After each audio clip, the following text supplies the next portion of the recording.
And when we're not hustling, we believe that seeing sex workers as full people outside of our work is an essential step toward humanizing and destigmatizing the industry and those who work within it. Help us to bring you the stories of the people behind the fantasies. When We're Not Hustling is a 501c3 fiscally sponsored nonprofit project of the Social Good Fund. Thank you for considering a tax-deductible recurring contribution. All contributions will be received through our fiscal sponsor, the Social Good Fund. You can contribute at nothustling.com. Put away the lingerie. I wanna know you. Tell me more. I don't care about the hear about you and see the world from your point of view. The coffee's already made, so I'll part the shades, just pull up a chair and tell me more. Welcome to When We're Not Hustling, a podcast where sex workers talk about everything but. I'm your host, Jessie Sage. When We're Not Hustling is a weekly podcast that explores the lives and identities of sex workers outside of our work personas, our personal philosophies, ambitions, families, relationships, passions, spirituality, and so much more. We talk about our lives beyond the job, asking, what does the flexibility of sex work allow us to do, and who does it allow us to be? On our show, we learn who sex workers are outside of the work we're known for. When We're Not Hustling is an exploration of the people behind the fantasies. When We're Not Hustling is brought to you by Assembly 4. Assembly 4 is a collective of sex workers and technologists working to bring the overall cost of sex work down through their advertising platform Tryst.link. They also educate clients through the Good Client Guide and provide resources and articles written by and for sex workers. Assembly 4 caters to all genders and demographics and raises funds to fight for sex worker rights and against exploitation in the industry. Learn more about Assembly 4 at assemblyfour.com. Hello and welcome to another episode of When We're Not Hustling. I'm your producer, Emily Foster, filling in for Jessie Sage. We've arrived at our crossover episode. Every month we get to sit down with a contributor to Tryst.com's blog and interview them about their lives outside of sex work. This month our guest is Mia Walsh, a sex worker and leatherworker from Australia. She talks with Jessie about the meditation of working with your hands, how she came to leatherworking, and more. This delightful conversation covers her process for making leather harnesses. As you know, we've been running a giveaway for one of Mia's custom harnesses, and we will announce the winner next week. We're so excited to be partnered with Tryst.com and get to interview these incredible people. And we are definitely looking forward to one lucky listener getting to have a custom leather harness made just for them by Mia. By way of introduction, Mia Walsh is pseudonymous, not anonymous. Her memoir, Money for Something, was released in 2020. Mia is an author and visual artist from Melbourne, Australia. She studied creative writing at the University of Wollongong and has previously published 3 novels, the first of which won a Victorian Premier's Literary Award. Money for Something is her first nonfiction book. Without further ado, let's get right to the conversation. Hi, Mia. It's really good to see you today. Nice to see you too. So you're calling in from Australia. I always get this wrong. Are you in Wednesday right now, or are you in Thursday? Monday? You're in Thursday? Oh yeah, because we're on Wednesday. Yeah. Okay, so you're ahead of us. Yes. Yeah, I'm always like, I know you're not in the same day as us, but I can never remember. So you're in the morning. Yeah, it's 10 a.m. on Thursday. Okay, we're winding down, and it is raining right now, but you guys are kind of in summer, huh? Yeah, it's the end of summer. Nice. Yeah, yesterday was quite a hot day. I don't know how many degrees it would be in Fahrenheit, but it was 34 degrees in Celsius, and it was quite warm. Nice. Yeah, no, it has been, I'm in Pittsburgh, and it has been which is in Pennsylvania. It's been very cold here. And it isn't usually like the last 10 years we've had super mild winters, and this winter has been consistently so cold, and I don't even know what's going on. Climate change. I know. It's odd to me how drastic, it's like surprising to me how drastic and obvious it is. Yeah. Yeah, we've had quite a large number of extremely hot days this year, this summer. So yeah. How have you been? Not bad. Yeah, early morning, so I've just gotten up. And yeah, starting my day recording this with you.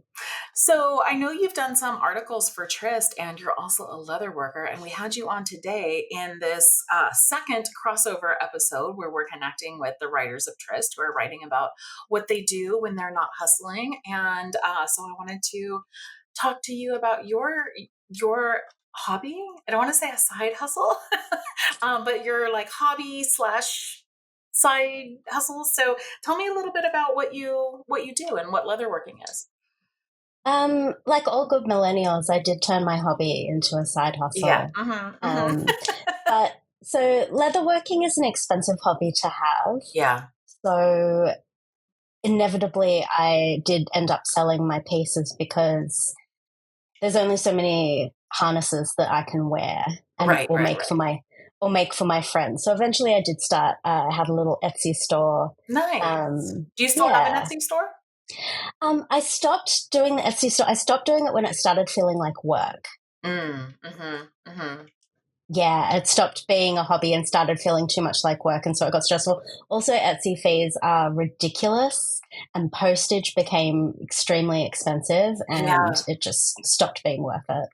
I heard that like for a while, Etsy people really enjoyed working for them and selling their stuff, and then it got worse. The constant enshittification of the internet continues. It marches on with Etsy. And fees are prohibitive. To sort of make it not worth it. It's interesting. I was on a panel the other day, or not a panel. I was at a law school speaking to the law school about like sex worker stuff. And they were asking me like, oh, do you think that things have become like better now that there's all these like OnlyFans creators and they get to like independently do all of their work? And I'm like, I do not like think that. I think that the same that there was like a heyday when it was like great and people could like build their own brands, but it feels like in every industry there's been this what you just called like an enshittification of the internet, where like I think we could say the same, like what's happening with like online sex workers is the same that's happening with like Uber drivers and Etsy produced like people and everybody, where like the expectation becomes to produce so much and the fees that get taken out of the pay goes higher and higher, and it just becomes like impossible to make money. Yeah, and that seems to be a trend overall. And it's sort of ruining it for everybody, so thanks. I know. That's great. I know. I think that like I'm seeing that all around, where like there was a period of time at the beginning when people were like, this is so great because I can sell my stuff or I could, work in the gig economy and not have to have a full-time job. And I feel like that's created like so many problems over a period of time that weren't the same before. I mean, capitalism has created a whole lot of problems over time that we didn't really see before. So I feel like we're reaching like peak capitalism where companies and organizations realize that they can just charge us whatever they want and we will have to pay it. I know. And that's where we are. What a great place to be. I know. It's really frustrating. And I think a lot of like, I don't know, like what are the Etsy, like what percentage do they take? I cannot remember for the life of me because it's been a while since I had an Etsy store now. And those things are subject to change. It's a lot, and they do change. Yeah. Yeah. Right. Yeah. Because I think I was saying to the class, like they had no idea that OnlyFans and all of the platforms take like such a large percentage of what's being made, and especially the cam platforms. Like the cam platforms are the worst. But I think that that's true for a lot of things. Like, I don't know how much Uber drivers are making from whatever it is that we give them. Yeah, and it's the people doing the work who suffer the most. I mean, of course, and it takes the joy out of making when you realize that you just won't be remunerated accordingly. Right, right. Yeah, so let's shift then to like what the joy of making is, because there must have been a reason that you got into it in the first place. So tell me a little bit about what your journey was and how you got into the work that you do. So I've always been around leather. Working as a pro dom for a bunch of years meant that I was always working with leather. And many years ago, a friend of mine was doing leather work and taught me like how to do a few basic things. Mm-hmm. And so during lockdown, so in where I live in Melbourne, we were in lockdown. We were stuck in our houses for 262 days all up. Oh my gosh. Yeah, so like, it was the longest. Was it really strict there? Like you actually weren't Yes. allowed to leave? Okay. Yeah, we're only allowed to leave the house for an hour a day. And I needed to do something with my hands that wasn't typing unhinged tweets. I was compelled by this manic energy to make shit, to build shit. And so I built a few crazy person things. I built a greenhouse for my garden. I built, that's neat. Yeah, I mean, you didn't see it, so it wasn't that great. But I was compelled by the need to build, and so I just wanted to work with my hands. I needed a hobby that I could do with my hands. During such a fraught time, I found working with my hands to be extremely beneficial to my mental health. Did you do something like that before? Were you crafty? Not really. Yeah. I've always been because I'm quite clumsy and I'm not great with measuring. I'll always, measure twice and cut once and end up with different numbers every time. And I'm like this too. I'm not a detail person, so I struggle with stuff like that. Yeah. I'm like exact measurements. Yeah. So I decided that I wanted to sort of stretch myself and test myself a little bit to see that if I could be precise. And leatherwork was so I just made basic harnesses. So it's relatively simple. It's something that I could teach myself, and I'm the kind of person who likes to teach myself things. I've always been like an autodidact. And so I was locked in the house. I still had a few little tools left over from my early forays into doing leather work. And so I slowly collected all of the tools that I would need and started bashing together cool little harnesses. I started with a strap-on harness because I had like a mass-produced one that I could steal the measurements from. Of course, I tried not to. I'm not stealing measurements from small producers. Only mass-produced strap-ons will. Totally fair. So I took the measurements and made myself a little template and then put together my first piece. And it's simultaneously easy and hard. So what's hard? Like, so when you talk about making a harness, like what are all of the steps that go into it? You cut the strips and then... Yeah, so first you cut the leather. Then you finish the leather, so you finish the edges, which is, I think, the hardest part. And that's the part that took me the longest to perfect because there are a few different ways that you can do it. How is that done? So you use a special edging tool to take off the harsh corners of the leather.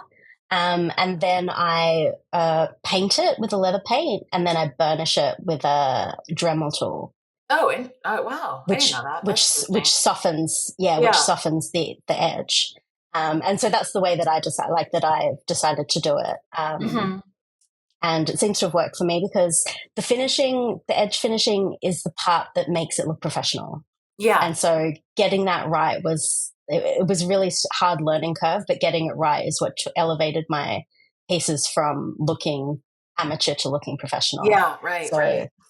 Yeah, and then, you measure out your pieces, you cut them to the template, bash them together with rivets, and add buckles where required. Yeah. And boom, you've got a piece. Do you you wear them for work? Well, I used to. I've since retired from doing sex work. So it's been a year and a half, I think, now since I stopped.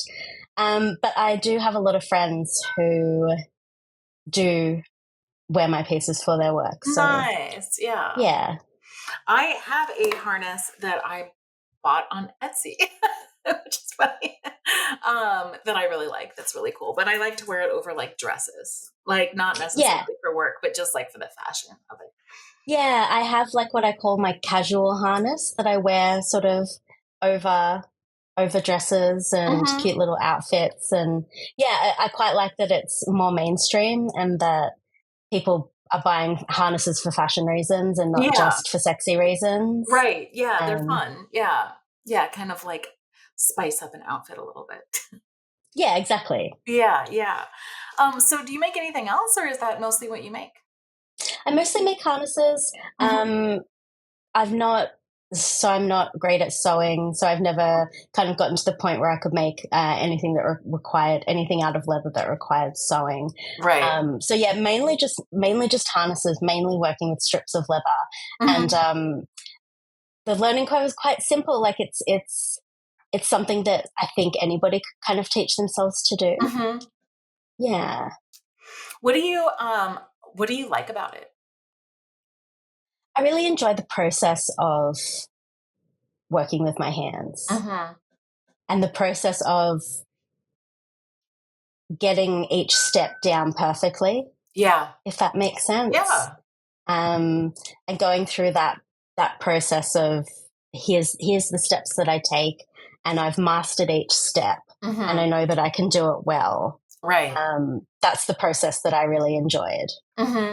Yeah. I am not a crafty person. Like, I don't make much of anything, but I totally understand like the need to do things with your hands, because as a writer, as somebody who spends like a lot of time by myself, like sitting at my computer and just like typing away, there is something nice about like getting up and doing something physical, like Active. All often, and also like gives you space to like think different kinds of thoughts when you're doing like repetitive things with your hands. Like, I often like to get up, and if I'm like stuck on something, I'll do something random, like suddenly clean out my entire like linen closet, and like reorganize everything. And that's not like making something, but it does feel like I'm doing something that's not just intellectual work. It's that physical action, and it's the same with me. I'm a writer. I'm a reader. I like smoking bowls and watching British dramas. Yeah. So I have enough sedentary hobbies. Yeah, me too. And I was really looking for something that I could engage my body in, engage my hands in. Right. And it engages a different part of your mind. But it's also great. And so you do have thoughts that you wouldn't necessarily have while you're working through that process, especially once you've really got it down and you know it quite well. But it's also a great time to listen to an audiobook. Yeah. Or a podcast. I did that on Saturday. On Saturday, I got really engrossed in a podcast I was listening to, and because it's like a serial one, so you can like listen one after the next, and so I got really into that. So I cleaned my entire house because I was like, I don't want to, like, I don't enjoy cleaning my house, but if I can get into something and I'm listening and engaged, and then also like doing something with my hands and walking around the house, like there's something that felt like very good about that. Yeah, there is something that feels really good about it. It's when you spend all of your time in your own head, there's something to be said for an active task. And I used to clean a lot too. I'd clean and listen to audiobooks and get that kind of motion going. But you can only clean so much. So in the end, I decided. So in the end, I decided to take up take up an active hobby. Yeah, no. And you have something I mean, there is something like the one thing I think about like doing something with your hands is there is something like satisfying. Like I've also done a lot of projects around my house. Like we own our house and we've done a lot of like home improvement projects. And there's something about that too that feels really good where you're like, I'm doing a thing and the thing has like immediate gratification. Like you look and you're like, wow, that wall looks much better now. Yeah, there's nothing quite like the gratification that comes from taking something in pieces and putting it together and making it into a beautiful item. Right. And I've never really done that before. Like in the past, all of my handy projects would end up very wonky. And when I try and sew, all of my clothes, for some reason that I sew, come out like a size too small. Yeah. And I do admit that it took me a little while to not make all of my harnesses a size too small. I don't know why. It's just something that I do. I mismeasure always under. But yeah, there's definitely something to be said for creating a beautiful piece with your hands. Right. And being able to look at it after and thinking, I made that. Yeah. Yeah. Do you feel that way like when you wear your own pieces? Does it feel? Yeah, it feels great. And it's like people will be like, oh, that's lovely. And I'll be like, thanks, I made it. I made it. And that's a really interesting way to feel. Like I've not had that satisfaction. It's a similar kind of feeling when you write a book and somebody reads it and they're like, oh, I loved your book. It's like, thanks, I made that. It's a similar feeling. Yeah, I can imagine that like there's something about the things that you do that are like tangible in the world, like a book or, but this is even more so because books are also ideas, and so that there's something like nice about something that somebody could actually put on and wear. Yeah, exactly. Somebody can put it on, wear it, and think of you when they do. Yeah. Especially for pieces that I've made for friends. Yeah. I hope that they wear it and think of me and think fondly of me. I'm sure they do. Yeah. I mean, I have friends who are like crafty and do things that are cool. And every time I have somebody like bring something that they, I love that. I think that's so neat. It is. It's wonderful to have friends who are crafty. Yeah, and it's wonderful. Like I have some of my friends' art on the wall, and like that's so cool to me to be like, oh, this is somebody that I really like, and they made this thing. And it's wonderful to be that person too. Yeah, to be the crafty person. I am just not a crafty person, and I always wish that I was. I have like these ideas of things that I would do if I was crafty, but I'm just not. I think I just haven't had enough time to actually, I think that's not true, I guess, because I do a lot of things. So like, obviously I pick the things that I do with my time, but like, I think that I haven't had like the space to think like, okay, besides the things that I already do that I know how to do, like write an essay or put out a podcast or do, those sorts of things. Like if I was going to develop a new skill, like what would that new skill be? And I'm not sure, like I've thought about a bunch of different things. It's interesting to go through a process where you're not going to be good at something in the beginning. And I have ADHD. I have that very ADHD thing of if I'm not good at something straight away, then I just want to immediately abandon it. That's what I have too. Yeah. And so going into a new skill, knowing that you're not going to be good at it is really confronting. Yeah. And also when you're talking about leather, it's really expensive. Yeah. So yeah, leatherwork is a very expensive learning curve. Right. I imagine. So how do you buy it? Do you buy it in like sheets? Yeah. So I buy it in like hides. Luckily there's a leather store not too far from where I live. And so I can go in and pick out the hides that I want. And then it's cut down into strips. But it comes in like a big sheet. And the funny thing about me being a leather worker is that I'm also a vegetarian. Oh my gosh, really? Yeah. I'm the worst vegetarian ever. But so I'm also really conscious of what I'm doing, and I hate waste. Yeah. And so I'm really, really conscious about not wasting any Yeah. part. Yeah. Right. So, did you ever feel like there was like a conflict between those things, or does it just feel like, how do you feel about that? Or how do you? Very conflicted. Yeah, I do feel conflicted about it. And I don't really know how long have you been a vegetarian, and why did you become one? Probably about 15 years. Oh, it's a long time. Yeah, and I became a vegetarian because I like cows. I don't really want to eat them yet.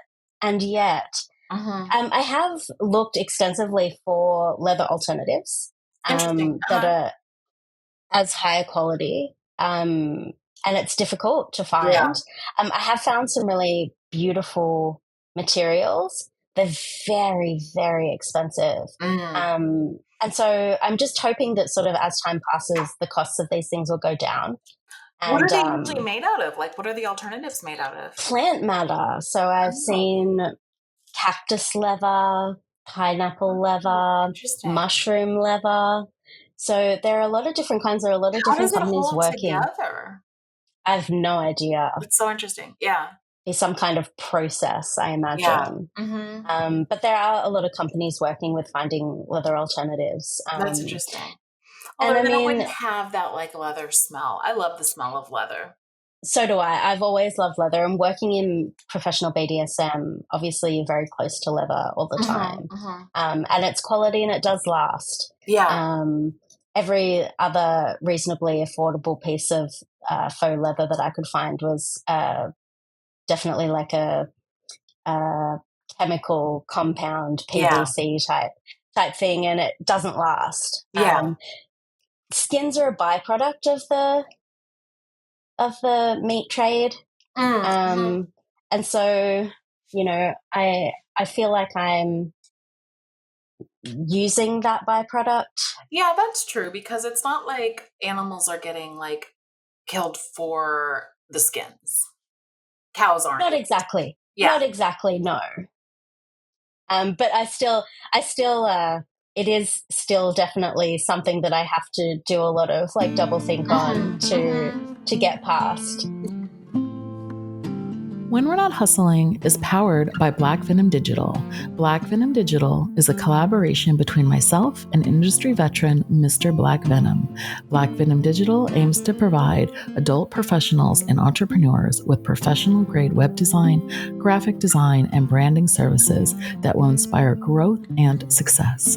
At Black Venom Digital, we empower companions, creators, and entertainers with professional web design and branding.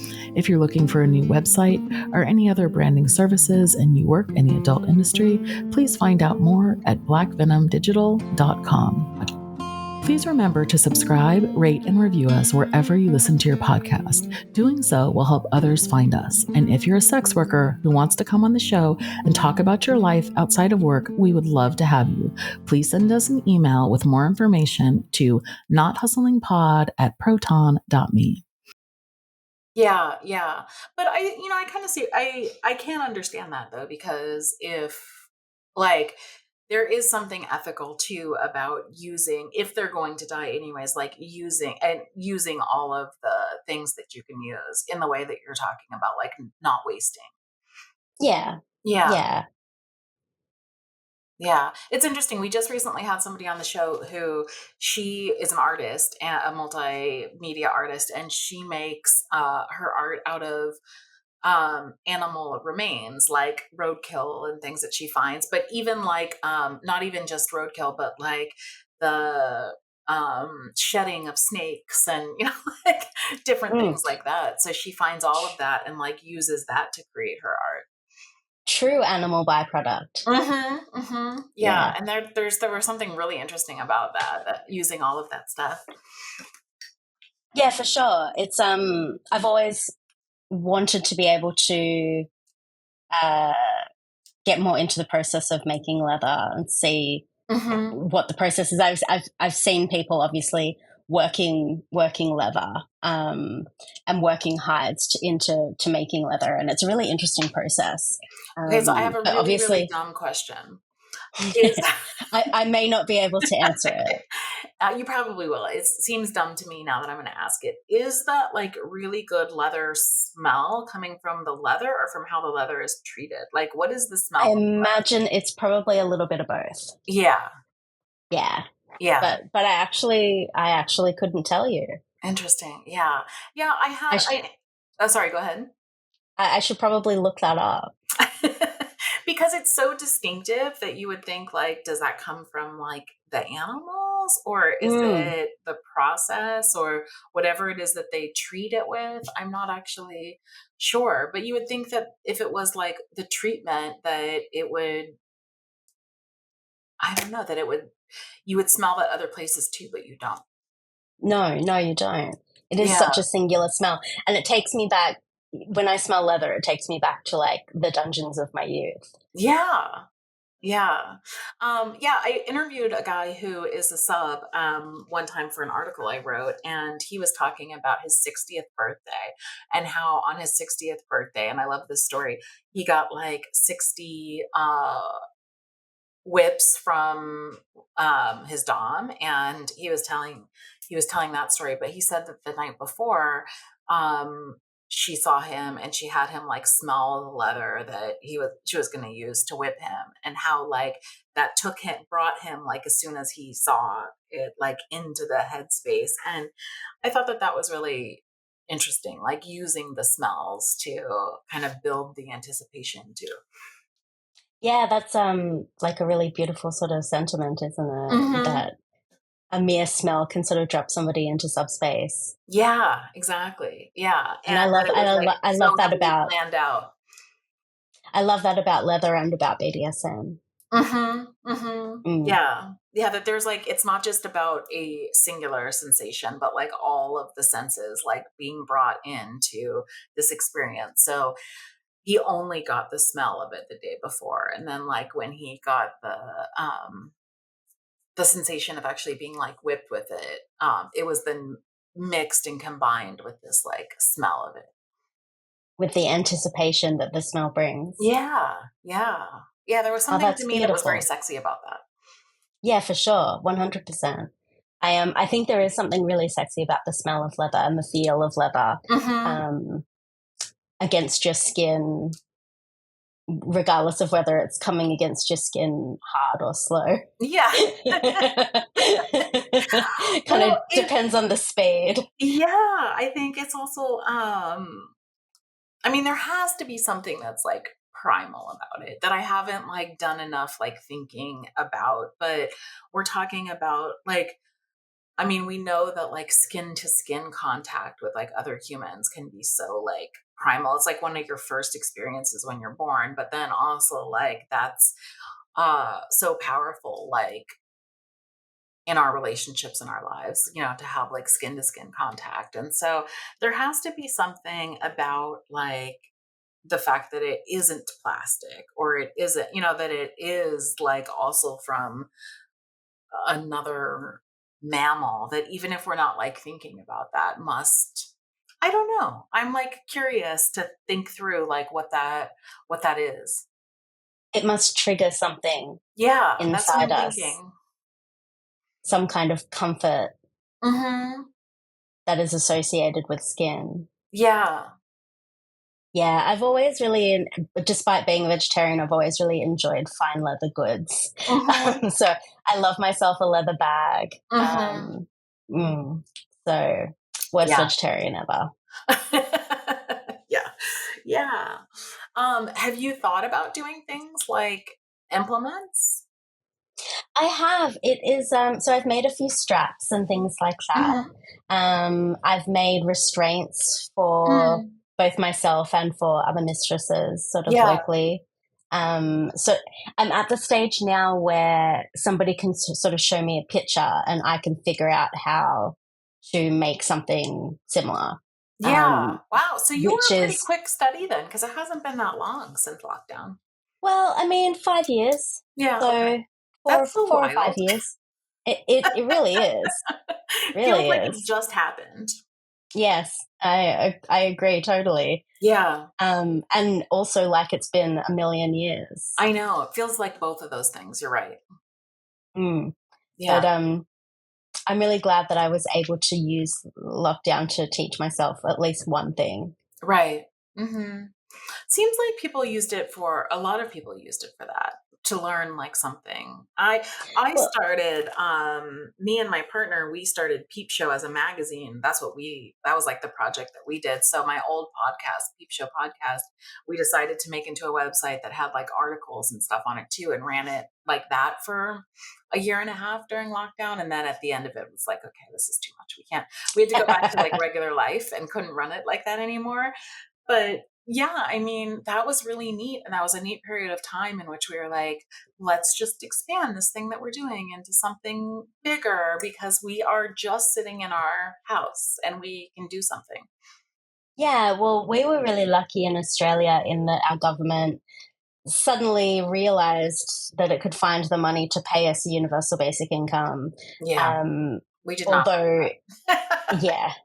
Although it wasn't necessarily as simple as that. It was actually incredibly complicated and stupid, rather than it being just a universal basic income. Yeah. But, you know, I won't go into that or I'll get too angry. But because we're being paid to stay at home, it was the first time in a lot of our lives where we had the money to live and the time to do things and the time to teach ourselves things. And in that way, even though it was such a horrible time and it was an awful time for me, I was insane. But it was also a really interesting time because of that and what it allowed us to do. Yeah. I feel like talking to people now, it feels like, I mean, it was very stressful and very difficult for everybody for lots of different reasons, but there was also ways in which I think people got very creative and learned to do things in totally different ways. And that wasn't all bad. No. I mean, you have to take some good from every situation. Otherwise it's a waste of 2 years of our lives, you know? Yeah, that there was, and I'm an introvert who doesn't like to go that many places anyways. So, same. So I was thinking, it's fine, I'll just hang out in my house. And then the world started to come back and I was like, you guys want to go out? Like, what? How about we just continue to stay in our house? You're a person after my own heart. So like during once lockdown was over, I used to tell people jokingly, oh, there's nothing out there for me anymore. But I kind of felt that way anyway. Yeah. It was so funny because I saw like tons of like online, tons of extroverts like chomping at the bit to go out. And I'm like, I don't feel this way. No, I'm fine. I'm fine with this. There's nowhere I really need to go. But it's not hard for me to stay home. So it's, but it is. Unfortunately, it means that I don't have a lot of places to wear my beautiful leather pieces. Oh, that's true. Yeah. Parade around online, but it's so different. Yeah. So like, are you thinking of taking it anywhere else? Or are you like, where do you see this going?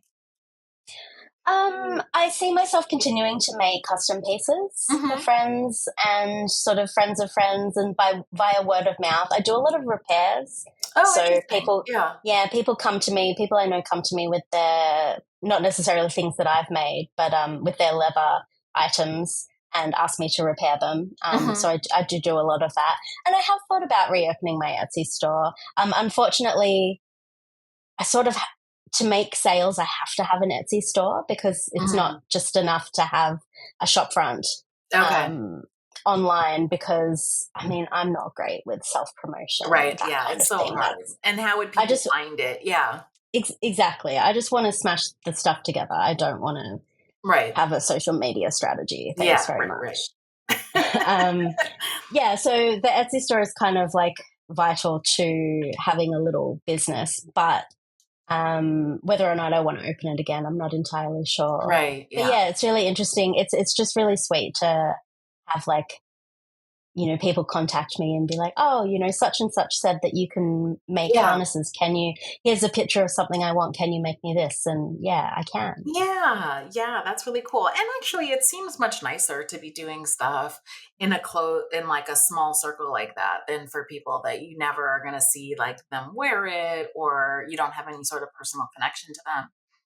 Exactly. And, you know, they can always come back to me for repairs, or, you know, if they need an extra hole punched, or if they, you know, if they need like a new strap. And yeah, it's nice to have, it's like an extra added part of the community. Yeah. And it's like nice to have a role, like something that you do for the community. Yeah, exactly. Yeah. Oh, Mia, she can fix your leather stuff. Yeah. Right. Yeah, that's really neat. Yeah, so you're also a writer. What have you been working on? Mainly short form pieces at the moment, which I published a few of at Trist.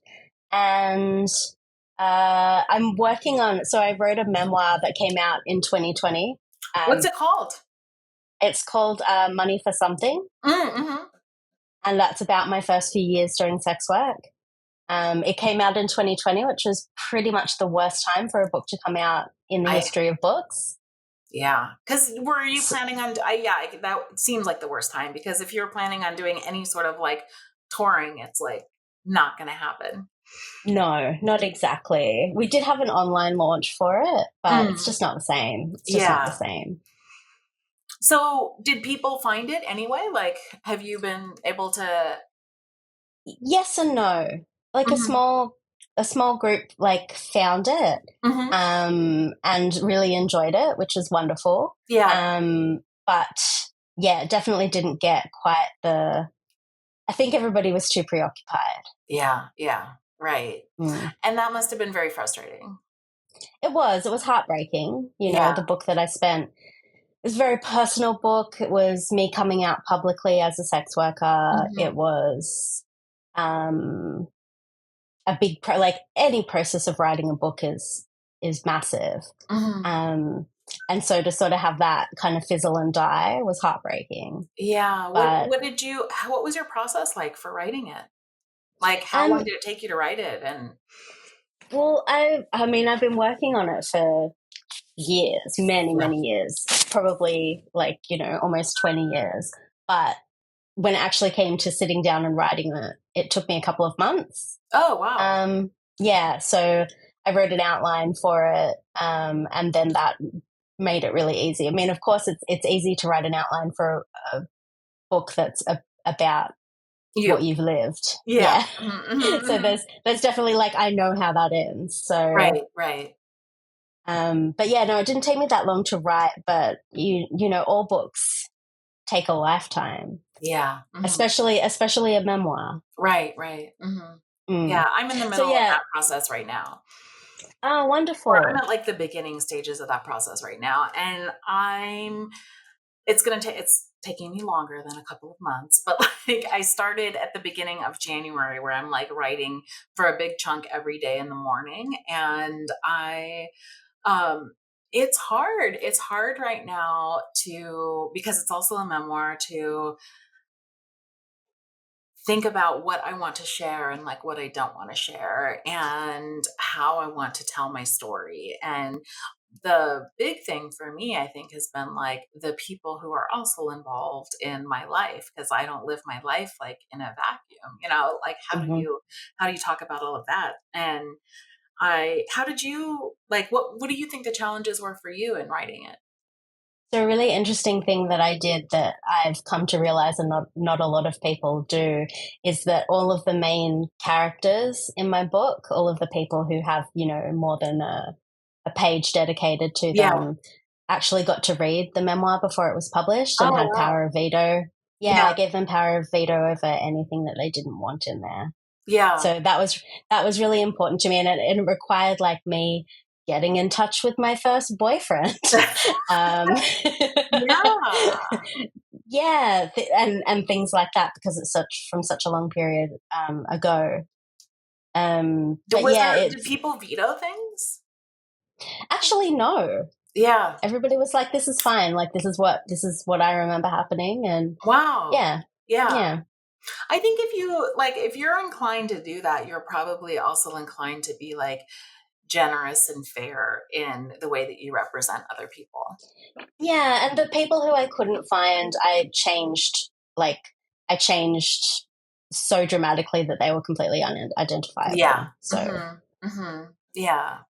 So are you, would you be interested in writing another book, or does that feel like you got that off your... I've thought about writing. So my first memoir is just about my first 4 years in sex work, because I took a break after that. And so I have thought about writing about my more recent work. But I don't know.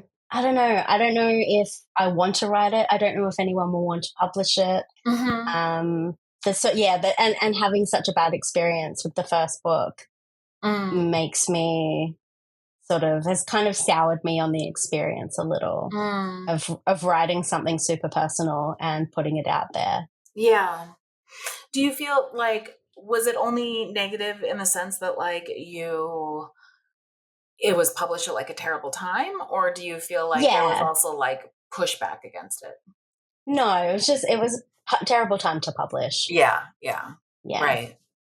Yeah, that would have been a terrible time. I mean, on the one hand, people are like, don't have a lot to do, so you think they could read, but it would be so hard to promote it then. Yeah. And I think a lot of publishers were kind of just like, oh, well, like these books that have come out during this time, is just sort of like, well, we'll just write that off and continue into the future. And that felt really difficult, being such a personal book. Yeah, absolutely. Yeah. It's like, this is my life, damn it. The publishers of it, did they not have as much like bandwidth for it as well? I generally don't talk about the whole publishing experience. Okay. That was its own thing. Yeah, that's fine. Yeah. So we'll just cut that bit out. Yeah, that's totally fine. Yeah. So I like to end every episode with 3 questions. So speaking about books, like, what are you reading? At the moment, I'm reading Neon Girls, which is by Jennifer Worley, and it is about strippers in San Francisco in the 90s who unionized their workplace. Oh, okay, yeah. Yeah, and it's great. It's wonderful. Nice. And what are you listening to? Oh, what am I listening to? At the moment, I'm listening to Kesha's album Gag Order, which is, I've never been a fan of Kesha, but somebody introduced me to Gag Order, and it's the album that she made while she was stuck on her recording contract with her abuser, Dr. Luke. Yeah. And it is the weirdest, most bizarre little album. It's not like any of her other stuff. It's phenomenal. It's just a very cute little bizarre album. Used, like, for it is interesting too. Yeah, I would highly recommend it to anybody, especially like even if you don't like Kesha. It's a really interesting album. Yeah. And what are you excited about? What am I excited about? I don't know. I would have a hard time too. I'm like, I don't know, the world's falling apart. Yeah. I'm excited to like release this article in this podcast. Nice. I think that's kind of exciting. Yeah. And where can people find you? So you can find me on Instagram at Mia Walsh. I can't give you the exact address there because it's a lot of numbers, and you know how you know how hard it is to find your name. Yes. On on any kind of social media platform. But you can find my book Money for Something online. I don't do a lot of social media because I don't like it. Yeah, I hear you. I like it less and less all the time. Especially so now much that less. Like Twitter X is so bad compared to what it used to be. And I used to really like it. Yeah, same. Yeah. And I built everything on Twitter, and I'm like, it's not the same anymore. What are we going to do when it's gone? What are we going to do when Insta is gone? It's a scary prospect because we rely so heavily on it. Yeah, I don't know, because I think it will really change our work, because I feel like between like Trist and Twitter, and Instagram, like that's how I run my whole business.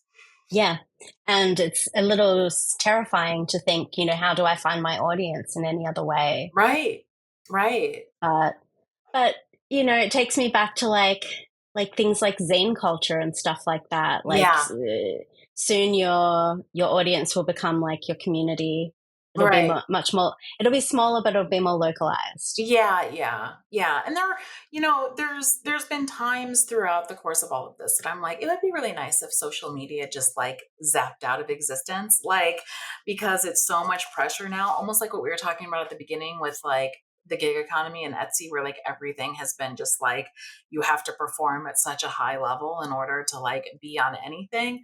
And at there are moments when I'm like, what if we just didn't have to do this? What if it was just like, what if we could just put an ad in the back of like a newspaper and that was it? Like, that would be amazing, and not have to build these, I remember those days, entire personas and but on the other hand, like, it would be impossible for you and I to be having this conversation if there wasn't, like online social media communities. And so it's so difficult, because it's like hard to imagine the world now without all of that. And yet there's also so many things that are so hard about it. Yeah, for sure. It's a double-edged sword. Yeah. But it has been nice using social media to meet wonderful people such as yourself. Yeah. That's been the good part of it. The rest of it, you don't know. Yeah, I can take or leave it. But yeah, I mean, the question that you're asking is very real. I don't know what we're going to do. Like, I don't know where we're going to go. Like, a lot of people are trying to go to Blue Sky, but it doesn't feel to me like there was like a big, after post-election, there was a lot of people who were jumping over there, but I didn't see, like, at least for us, like here, but I still don't see a lot of clients going. I feel like it's all sex workers talking to each other. So, unfortunately. Yeah. You do have to go where the clients are or where the audience is. And unfortunately, I think the audience takes a lot longer to move, to switch. Yeah, I think so too. The providers do. Right. Yeah. Well, it was really nice to talk to you, and I appreciate you joining us from our future. And let me tell you, Thursday is looking fine. Okay. So don't worry. I'll rest easy tonight. All right. Thanks so much, Mia. Nice to meet you. Nice to meet you. Thank you for joining us for another episode of When We're Not Hustling. I'm your host, Jessie Sage. You can find me on Twitter and Blue Sky at sapiotextual, or visit my website at jessiesage.com. You can follow the show on all socials at Not Hustling Pod, and visit our website for more information at nothustling.com. The show was produced by Emily Foster. The music is by Benjamin J. Benamati. Signing off. Have a great week.